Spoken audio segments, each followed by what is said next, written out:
man, this was a lot of challenge. What was this like? This was probably due about 10 hours ago, 12 hours ago. And behind the scenes, like Katrin last night was, I think she was like up till 3 a.m. trying to figure out like who submitted what and trying to assign scores to it. Like right before I woke up this morning, she's like sent me the last message on Slack. And then I woke up this morning and like for the last like 4 hours, I've been trying to make sense of everything that you did and putting it into slides so that you can see all the awesome things that everyone has done. So let's jump right into it. First, a comment from my side. Man, you guys are really last minute people. Like 24 hours beforehand, like we almost had nothing, to the point where we were just like worried, like, oh God, is no one doing this? Like, should we just take it off the schedule and hope that no one notices? Like, let it scavenger hunt disappear? But no, sure enough, we had 35 teams participate. There were 351 items in the folder. You can imagine why the naming was very important. And yeah, 857 megabytes of data that went back and forth between Japan and, well, actually all over the world. So I'm gonna go each one quickly to see all the cool things we've got. First, headshots. Thank you for all of those that actually have submitted it. So for the people who haven't, I'm sure your teaching team will be bugging you for these because they need to be on the poster. And of course, some people didn't quite follow all the rules. Here's the row of people who didn't understand what 1:1 aspect ratio is. And there were some fun ones as well. Like, I think this is Olivia, right? Look up. Why are you looking down on your photo? And the other fun one, I don't know who this is. I think it's a student from China, but had safety goggles on, because I guess getting your photo taken is a very, very dangerous activity in some parts of the world. So that was the headshots. Team photos, that was a lot of fun as well. Saw that some people are still connected on Zoom. One of our teams in Japan, one team member is still stuck outside the country. I don't know if this team was trying to like photo bomb some other people with smiley faces. They had two pictures. One was the funny one, which of course is the one I'm using. And this team, yeah, I don't know what the potted plant is all about. Inside joke. All right, now I know that it's the Aussies. But yes, that was a lot of fun. Thank you, guys. Next up, Sugar Cry. Had 11 teams go through it. If you have your volume all the way up, I suggest you turn it down because some of these are a bit painful to hear. Sugar. Sugar! Sugar. Sugar! Sugar. Sugar! Sugar! Sugar. Sugar!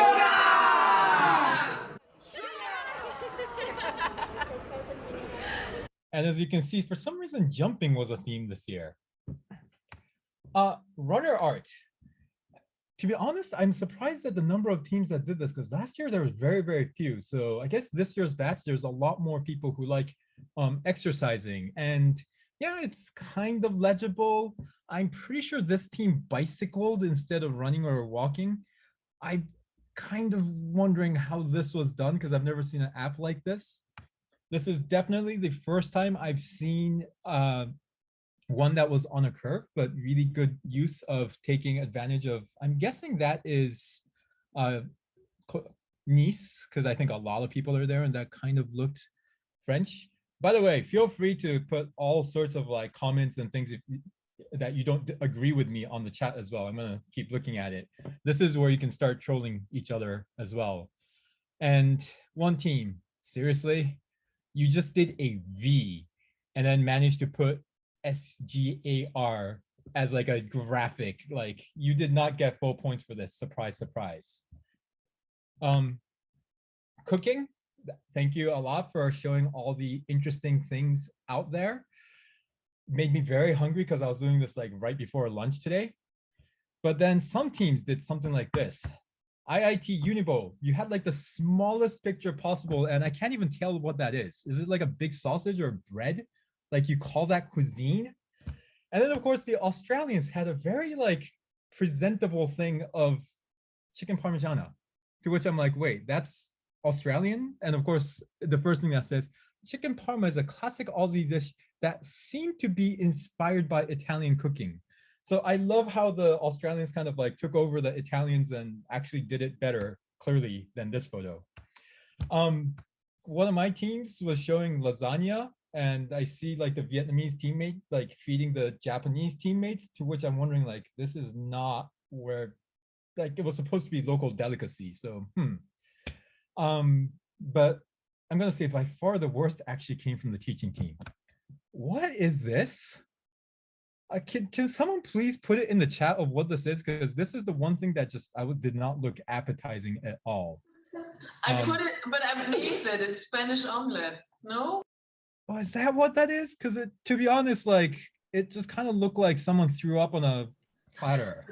Yeah, but you took a picture in the wrong moment. It was just in progress. We had the problem in that moment, Sushi. We had the big problems, but we succeeded in the end. Well, as long as it came out okay, I'm sure it was enjoyable, but I wish you would have shown the final picture. And yeah, that's what kind of made me not hungry for lunch today. Let's move on. I guess where the eggs came from. Yeah, from all the broken egg challenges, right? Sugar acronym. We had a lot of submissions for this. Thank you very much. That was a lot of fun to read through it. This is one of those that we had to pick the top 3, which we did. A couple honorable mentions. It was really cool seeing the other teaching team members do this. Sending Stark United Gourmet Amor from our remote T team, Arriba. For someone who's remote, that was really nice to see. This one, when I first opened it, I thought my computer started crashing or like there was something wrong with the codec or something like that.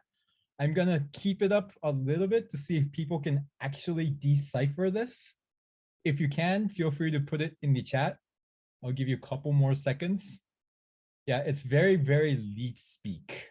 You have to be a super geek to fully understand this one. All right, so with the top 3, first up is just sugar in different languages. I know I finished my talk on Monday saying sugar is just sugar. IIT Unibo took it literally and just figured out that, hey, you can put sugar in every single language, which is kind of cool. Second place, Osaka Gas Chemicals Swinburne, seriously underrated genius and revolutionaries. I didn't realize we're underrated, but okay, that was kind of fun. All right, every time that goes up, I know it's the Aussies now. For the winner for the sugar acronym, click, was Hook, HPI and KITG kind of did it together. Sexy universities guarantee awesome results. I gave you guys first, or actually, yeah, no, I gave you guys first, even if you misspelled guarantee, actually. However, this was supposed to be a local challenge. So since you guys did it together, you got half the points each for the top prize. Next up, Loft Photos. Again, it was really cool seeing all the cool Loft pictures from around the world. And then, of course, there were teams that don't have a Loft. I forgot to note down which team this is, but you guys don't have a Loft or your Loft is outside. That's pretty brutal. Hopefully you find a tent or at least an inside space somewhere when the winter is coming. But by far, for this one, my favorite was ISD, Mumbai. I guess you guys don't have access to Loft space or you might have lockdown, but this was such a cool picture to see, like seeing the virtual space come all together. And then of course, next was the virtual Loft. And this is the kind of thing we expected because we said, hey, you guys can interpret it however you want. So a lot of you, of course, put up sort of like a virtual workspace, but it's almost Halloween. And Cliff, for some reason, decided to turn their virtual Loft into like a Halloween-themed haunted house. I must say, when I first saw this, I was like, wow. But with by far like the most crazy one, I'm really curious to see how you guys are going to be doing this or doing work here. Someone created a Minecraft Loft. I don't remember. Oh, this is Roden Schwartz. Are you guys actually going to be collaborating in Minecraft? If so, I would love to see that like written up as a case study to see if that worked well or not. Like, is Minecraft better than Zoom? And if that's true, what are we all doing here, right? All right, next one's the painful one. Everyone, be careful how loud your volume is. We definitely are not the best karaoke singers in the world. Ready, set, go. Somebody, let's go party. Shoot, shoot,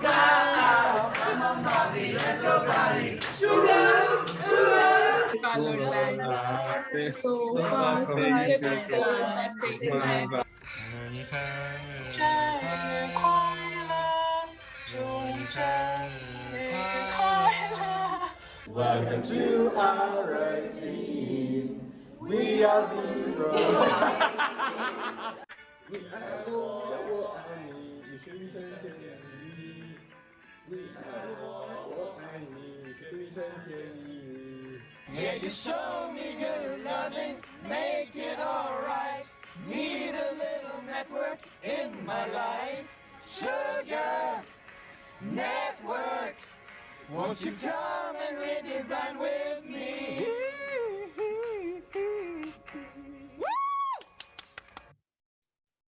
So we finished with a good one, but yeah. I don't know what the singing suggestion was, but karaoke, not our forte, but that's fine. We don't need that for innovation. Let's move on. Snack photos. Surprisingly few number of teams did this because I thought it was relatively easy to do so. And yeah, lots happening on Zoom. Doppelganger. Man, the level was really, really high. I'm guessing you guys had like an AI platform to do this because when I did the examples, like I didn't use any of that. And this looks so much better than what I could come up with. These were a couple that I picked up that I'm like, wow, like these people look almost identical. Can't like the bottom right one, it almost seems like the same person on that. And of course, there were some that also made you say, huh, as well, like not really looking that similar, but nice try kind of thing. And then the teaching team, they decided to just send in pictures of famous people without actually putting their faces on there. So I'm guessing this is like, try to guess who this is supposed to look like. And I can't guess a single person. Like this is so much wishful thinking in here, yet like where is one of this supposed to be Maya? Like, or Mario? Like, okay, good. People start guessing to see who is exactly this, because I was not able to do any of this at all. Okay, I'm seeing a lot of guessing here. Cool. Next up was the team sketches. And this is the one where you got extra points for being creative or being good at it. And of course, if you're being really lazy like this team, you got 0 extra points. Just stick figure. If you could name every single person from this picture, I'd be very, very impressed. This got a little bit better, so you got 1 point. At least you might be able to guess who these people are. And I'm guessing these are all people who are kind of congregated in UCA now because you were able to do everything together. This was a little bit cute, but some teams definitely did take this further. Osaka Gas Chemicals between KITJ and Swinburne, really nice sketching there. But by far the winner of this was Cliff. Wow, you guys did this like, I just saw Oren go, wow. I'm like, you guys did this in like a span of a week. That's really cool to see.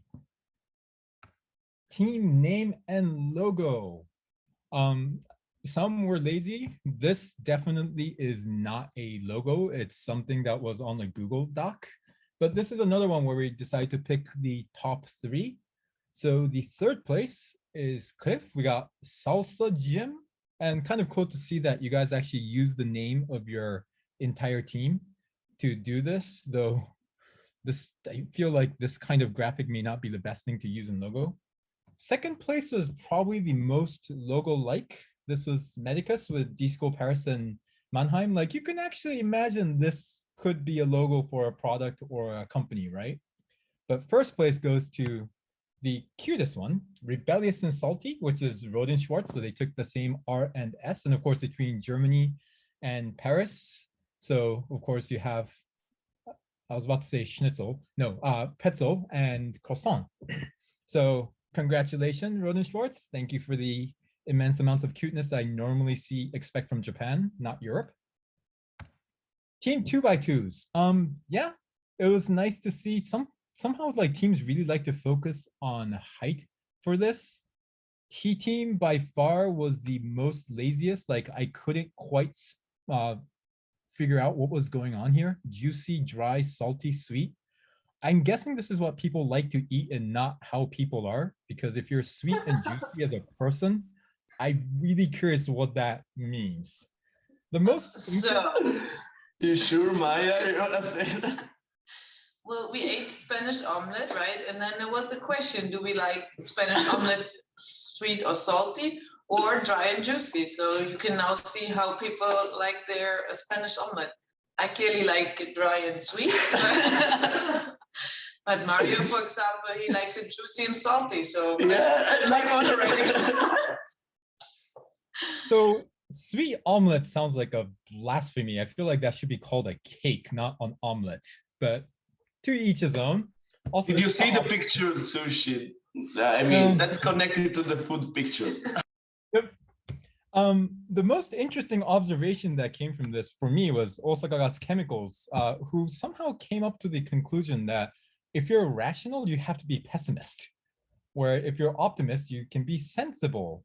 I'm not kind of disturbed a little bit about this conclusion, but I guess that's kind of how their team matches up. And I'm also a little bit kind of disturbed how pessimistic you guys are as a team. So yeah, that was all 14 with me speaking way too fast. Whew. Let me get a drink of water. Now for the moment you've all been waiting for, announcing the winners. We will start from the bottom. Here are all the teams that didn't do anything at all. So you will be bugged by all of us to send in your pictures. And then here's the first team that had a point. Somehow one team decided to participate with just one thing, this thing. This is the single point that Harvia Alto got from doing this. So congratulations, I think that's Emilia for doing it, and please nudge your teammates to upload more pictures. Let's round up the top, the bottom 15, I think, came out like this. And then here's the next 15, so 16th to 20th place. Or 17th. So as you can see, these are the people that started to get into it. And not surprisingly, the global teams are kind of right next to each other, since a lot of the challenges, the globals either did it or didn't do it. And by the way, teaching team, if you guys were a real team that should be listed here, you would belong about here, 42. So not bad, actually. Definitely better than average. Now the moment you've been waiting for, the top 5. And I'm going to start with 4 and 5 because they were really, really close to each other at 66 and 67. And they're also the same team, Medicus. Now the question is, which team came out on top? And the answer is Mannheim, right above Disco Paris. Now really the moment you've been waiting for, the top 3. And man, it was close. It's actually the top 2 because second place was tied, 76, 75, 75. I'm going to show all of this at once because by proclamation, you're going to be able to tell it. So in first place, we had Criff Isdi, congratulations. Tied with Criff Bologna and Osaka Gas Chemicals KIT. So yes, our KIT is still better than the other KIT this year. To be honest, it was much closer than last year. This was unbelievably close. And the one difference that came out from all of this was actually the local delicacy cooking, where Katrine last night, or after you guys were done, scored all of everyone's dishes and decided to give ISDI 3 points while only giving University of Bologna 2 points for it. So this is the only place where the difference showed up. If this was tied, you guys would have been top together. So yes, that's the results. Here are the results for the universities. We had a couple that didn't do much. And this is by average, so not surprisingly, is the, as course, at the top. University of Bologna had the highest number, but they also had 3 teams, but they still did better than Hasselplattner Institute, who had 6 teams. And why did I do this? Well, one, we could now see how schools with longer names correlated with more fun schools. I think there's a trend that if you have a longer name, you're a little bit more fun. But the real reason I did this is, of course, to show the KIT dominance that we have every year going. Right, Niels? So yes, real KIT is still above the other KIT. You know, That's it, folks. We will discuss this again, but I am proud of the KIT Germany because we have a tradition of failing in the scavenger hunt, and being in the middle of the field, I'm already satisfied. You hear that, KIT students, KIT Germany students? Like, your professor has a very, very low opinion of you right now.